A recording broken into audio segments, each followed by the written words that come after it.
ಭಾಲ್ಕಿ ಪಟ್ಟಣದ ಚನ್ನಬಸವಾಶ್ರಮದಲ್ಲಿ ಆಗಸ್ಟ್ 5ರಿಂದ ಪ್ರವಚನ. ಸೇವಾ ಸಮಿತಿ ಅಧ್ಯಕ್ಷರಾಗಿ ನಿರ್ಮಲಾ ಚಂದ್ರಕಾಂತ್ ಪಾಟೀಲ್ ಆಯ್ಕೆ. ಶರಣ ಸಂಸ್ಕೃತಿ ಬಿತ್ತುವಲ್ಲಿ ಪ್ರವಚನ ಸಹಕಾರಿ. ಮನುಷ್ಯನಲ್ಲಿನ ದುರ್ಗುಣಗಳನ್ನು ಹೊಡೆದು ಹಾಕಿ ಸದ್ಗುಣ ಸದ್ವಿಚಾರ ಮತ್ತು ಶರಣ ಸಂಸ್ಕೃತಿ ಬಿತ್ತುವಲ್ಲಿ ಪ್ರವಚನ ಅತ್ಯಂತ ಸಹಕಾರಿಯಾಗಿದೆ ಎಂದು ಹಿರೇಮಠ ಸಂಸ್ಥಾನದ ಪೀಠಾಧಿಪತಿ ಗುರುಬಸವ ಪಟ್ಟದೇವರು ಹೇಳಿದರು. ಭಾಲ್ಕಿ ಪಟ್ಟಣದ ಚನ್ನಬಸವಾಶ್ರಮದಲ್ಲಿ ಆಯೋಜಿಸಿದ ಶ್ರಾವಣ ಮಾಸದ ಪೂರ್ವಭಾವಿ ಸಭೆಯ ಸಾನ್ನಿಧ್ಯ ವಹಿಸಿ ಅವರು ಮಾತನಾಡಿದರು. ನಾಡೋಜ ಡಾಕ್ಟರ್ ಬಸವಲಿಂಗ ಪಟ್ಟದೇವರು ಕಳೆದ 4 ದಶಕಗಳಿಂದ ನಿರಂತರವಾಗಿ ಪಟ್ಟಣದಲ್ಲಿ 1 ತಿಂಗಳ ಕಾಲ ಭಕ್ತರಿಗೆ ಪ್ರವಚನ ಮೂಲಕ ಜ್ಞಾನ ದಾಸೋಹ ಉಣಬಡಿಸುವ ಪ್ರಯತ್ನ ಮಾಡುತ್ತಾ ಬಂದಿದ್ದಾರೆ.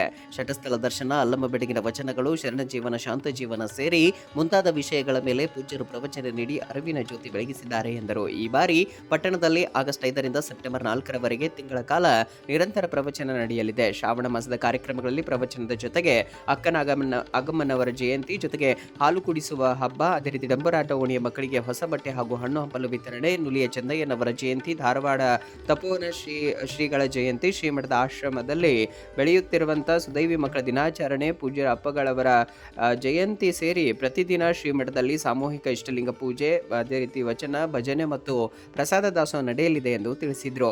ಶ್ರಾವಣ ಮಾಸದ ಅಂಗವಾಗಿ ಹಿರೇಮಠ ಸಂಸ್ಥಾನದ ವತಿಯಿಂದ ಪಟ್ಟಣದಲ್ಲಿ ತಿಂಗಳ ಕಾಲ ನಡೆಯಲಿರುವ ಪ್ರವಚನ ಸೇವಾ ಸಮಿತಿ ಅಧ್ಯಕ್ಷರನ್ನಾಗಿ ನಿರ್ಮಲಾ ಚಂದ್ರಕಾಂತ್ ಪಾಟೀಲ್ ಅವರನ್ನು ಆಯ್ಕೆ ಮಾಡಲಾಗಿದೆ. ಈ ಹಿನ್ನೆಲೆಯಲ್ಲಿ ಪೂಜ್ಯರು ನಿರ್ಮಲಾ ಚಂದ್ರಕಾಂತ್ ಪಾಟೀಲ್ ದಂಪತಿಗಳನ್ನ ಸನ್ಮಾನಿಸಿ ಆಶೀರ್ವದಿಸಿದರು. ಇದೇ ವೇಳೆ ಕಳೆದ ವರ್ಷ ಶ್ರಾವಣ ಮಾಸ ಸೇವಾ ಸಮಿತಿ ಅಧ್ಯಕ್ಷರಾಗಿದ್ದ ವಿದ್ಯಾವತಿ ಸೋಮನಾಥಪ್ಪ ಅಷ್ಟೂರಿ ಅವರನ್ನು ಕೂಡ ಸನ್ಮಾನಿಸಲಾಯಿತು. ಈ ಸಂದರ್ಭದಲ್ಲಿ ಪ್ರಮುಖರಾದ ಪ್ರೊಫೆಸರ್ ಶಂಭುಲಿಂಗ ಕಾಮಣ್ಣ, ಮಲ್ಲಮ್ಮ ಆರ್ ಪಾಟೀಲ್, ಬಸವರಾಜ್ ಮರೆ, ಚಂದ್ರಕಾಂತ್ ಪಾಟೀಲ್, ಮಹಾನಂದ ದೇಶಮುಖ್, ಶರಣಪ್ಪ ಬಿರಾದರ್, ಜೊತೆಗೆ ಶಿಕ್ರೇಶ್ವರ್ ಶೆಟ್ಕರ್, ನಾಗಶೆಟ್ಟಿ ಲಂಚವಾಡೆ, ನಾಗಭೂಷಣ್ ಮಾಮಿಡಿ, ಗುಂಡಪ್ಪ ಸಂಗಮ್ಕರ್, ಸಂತೋಷ್ ಹಡ್ಪದ್, ಶಾಂತಯ್ಯ ಸ್ವಾಮಿ ಸೇರಿದಂತೆ ಅನೇಕರು ಉಪಸ್ಥಿತರಿದ್ದರು. ಮಲ್ಲಮ್ಮ ಆರ್ ಪಾಟೀಲ್ ವಚನ ಗಾಯನ ನೆರವೇರಿಸಿದ್ರು. ವೀರಣ್ಣ ಕುಂಬಾರ್ ನಿರೂಪಿಸಿ ವಂದಿಸಿದ್ರು. ಮತ್ತದು ಖುಷಿನೇ ಸಿಗ್ತಕ್ಕಂಥದ್ದೇ ಇದು ಪ್ರವಚನದಲ್ಲಿದೆ.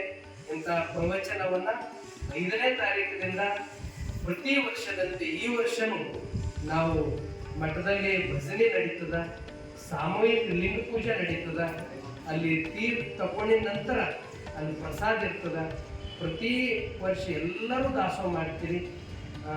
ಅಲ್ಲಿ ನಿಂದೆ ದಾಸೋಹ ನೀವು ಕೊಟ್ಟಿದ್ದೆ, ಎಲ್ಲರಿಗೆ ಬಂದವರಿಗೆಲ್ಲ ದಾಸೋಹ ನಡೀತದೆ.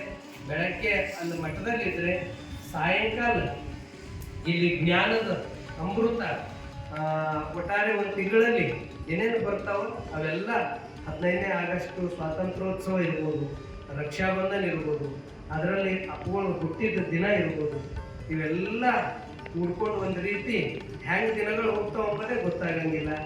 ಆದ್ರೆ ಅಪ್ಪವ್ರು ಭಾಲ್ಕಿಗೆ ಅಷ್ಟೇ ಒಂದು ಕಡೆ ಪ್ರವಚನ ಜನರಿಗೆ ಇಲ್ಲೆಲ್ಲ ಒಂದು ಮನಸ್ಸಿಗೆ ತೃಪ್ತಿ ಆಗಂಗಿಲ್ಲ, ಆನಂದ ಪಡಿಸಿದ್ರೆ ಮತ್ತಿನ್ನೂ ಸಾಕಷ್ಟು ಕಡೆ ಅಲ್ಲಿ ಕಾರಂಗಿ ಇರ್ಬೋದು, ಮೂರ್ಗಿ ಇರ್ಬೋದು, ತೆಲಂಗಾಣ ನಾರಾಯಣಖೇಡ್ ಇರ್ಬೋದು, ಈ ಕಡೆ ಔರಾದ್ ತಾಲೂಕ ಔರಾದ್, ಸನ್ಪುರ್, ಸಂಗಮ್, ಕಮಲ್ ನಗರ್ ಸುತ್ತಮುತ್ತ ಸ್ವಲ್ಪ ಹಳ್ಳಿಗಳು, ಇಲ್ಲಿ ಭಾಲ್ಕಿ ತಾಲೂಕದಲ್ಲಿ ಕಾಸರ್ಪುಗಾಂವ್, ಈ ಕಡೆ ಹುಮ್ನಾಬಾದ್ ತಾಲೂಕ ಕಂದಗೂಳು, ತಾಳ್ಮಂಡಿಗೆ, ಅನೇಕ ಊರುಗಳು ಬಸವ ಕಲ್ಯಾಣ ಅನುಭವ ಮಂಟಪದಲ್ಲಿ ಅನೇಕ ಒಂದು 20-25 ಕಡೆ ಪ್ರವಚನನ ಸರ್ತಿ ಇಲ್ಲಿ ಆನಂದವಾಡಿಗಾಯ್ತು, ದಾಡಿಗೆಗಾಯ್ತು, ಅನೇಕ ಕಡೆ ಪ್ರವಚನಗಳು ಅಪ್ಪೋರ್ ಸರ್ತಿ ಅಪ್ಪೋರ್ ದಿವ್ಯ ಮಾರ್ಗದರ್ಶನದಲ್ಲಿ ಅನೇಕರು ಸ್ವಾಮಿಗಳು ಅಷ್ಟೇ ಅಲ್ಲ, ಅನೇಕರು ಆ ಒಂದು ಜ್ಞಾನವನ್ನ ಇದ್ದು ಯಾರ್ಬಲ್ಲ ಅಧ್ಯಾತ್ಮದ ಒಂದು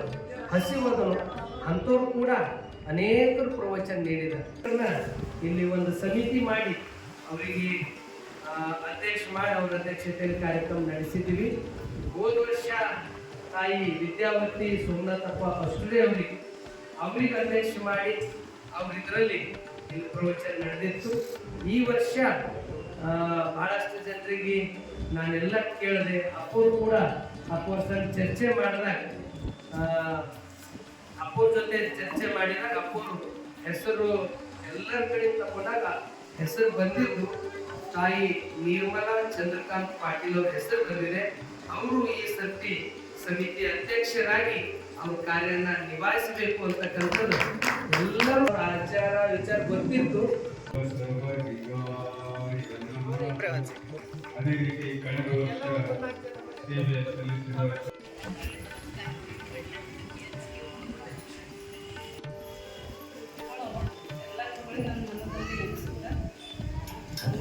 ವಂದನೆಗಳನ್ನು ಹೇಳುತ್ತಾ ಒಂದೆರಡು ಮಾತುಗಳನ್ನು ಆಡಲು ಬಯಸುತ್ತೇನೆ. ಈಗ ನನಗೆ ಒಂದು ವರ್ಷ ಆಯಿತು ನಿರಂತರವಾಗಿ ನನಗೆ ಸೇವೆ ಸಿಗಲಿಲ್ಲ. ಇದು ಸಿಕ್ಕಿದ್ದೆ ಬಹಳ ದೊಡ್ಡ ನನಗೆ ಪುಣ್ಯ ಆಗಬೇಕು.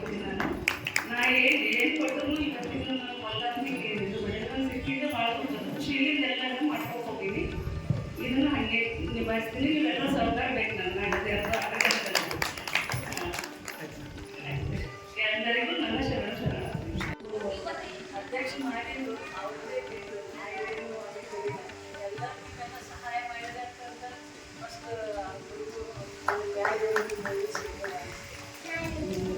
ಈ ಸಲ ನಿರ್ಮಲ ಪ್ರತಿಯೊಬ್ಬರಿಗೆ ಅವ್ರಿಗೆ ಅಧ್ಯಕ್ಷ ಮಾಡ್ತಿರ್ತಾರೆ. ಆಯ್ತು ಅವ್ರಿಗೆ